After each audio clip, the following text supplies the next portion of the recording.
So off he went to deploy. He became the camp dog, able to go out, kick some butt, and then come back and just hang out with the crew. He'd carry around ATV tires and as chew toys and would demand pets from everyone. He was one of the few working dogs that was capable of being able to free roam around the camp, and he always knew how to distinguish between work and play. Those deployments rolled on in both Afghanistan and Iraq, and in total, he had those 8 combat deployments.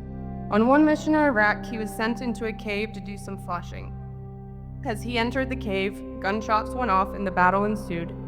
Diesel ended up taking one of those shots as his handler could see that with each pulse, blood was skirting out of his neck.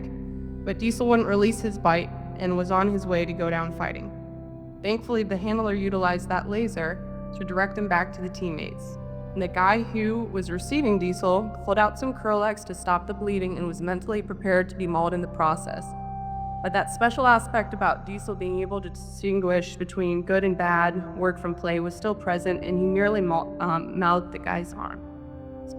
So just like they would his hominid counterparts, they employed emergency medical evacuation, took him off in the helicopter to remove shrapnel and some loose fragments of his shoulder blade. He spent 2 weeks stabilizing in a facility in Iraq before he was transported back to the States.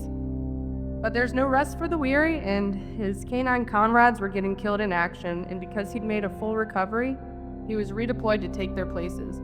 Back-to-back deployments with multiple squadrons took a toll on him, and by 7 his bite power and aggression began to wane. Up for adoption, my husband told me there was this super cool working dog that only bit him once that was up for adoption.